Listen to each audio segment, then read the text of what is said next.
Good morning. This is Mr. Burns, CPDLF science instructor, and it is Monday, February 5th. I hope you had a good Groundhog Day and a good weekend.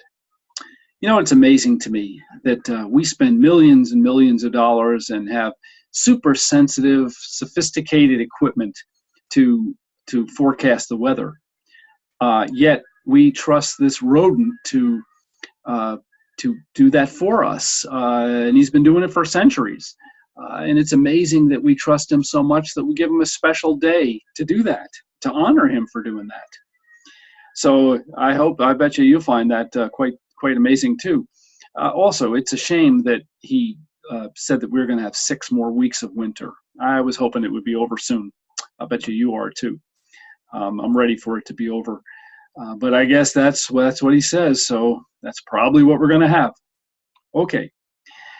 Now, for this week, or for last week actually, you did a lesson called Synthetic Fuels. That was number 8.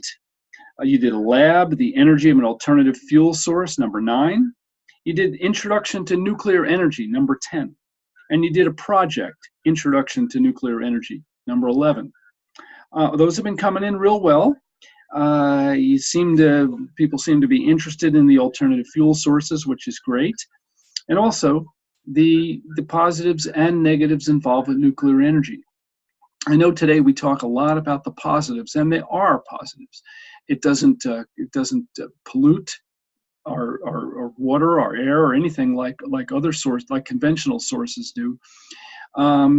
It could possibly release a little radiation, but not much when it's operating normally. The biggest problems are the waste.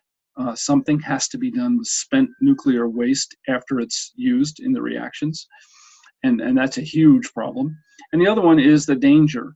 If something goes wrong, there's a big danger.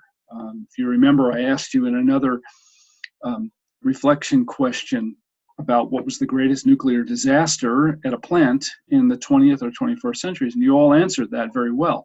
So those disasters can be huge. So it has real pluses, yet it has real dangers involved with it as well. Okay, for this week, we are going to do a lesson called Nuclear Power Plants, number 12, a lab, Nuclear Chain Reactions, number 13, and a project, Nuclear Power Plants, number 14. Some of you are already working on those, and that's fine. Just keep up the good work. Remember, we're in the second half of the year, so you want to keep your grades up. You want to do well to go out well. Okay. If you have any questions or needs on anything in there, feel free to contact me by the normal ways, email or our chat, messaging within the lessons. All of those are fine. But we also are open now with a chat application in the evenings. So I had it on Tuesday and Thursday last week, and I was on from 5 to 6 p.m. That's the time period I like. I will try to stay on at that time, but it may change. It depends on other people's schedules also.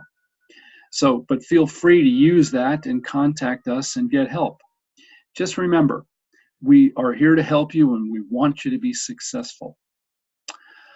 Okay, so my reflection question for this week is, what kind of reactions are used in nuclear power plants? What kind of reactions are used in nuclear power plants? Be sure to answer that to receive credit for this launch. So that's it for today.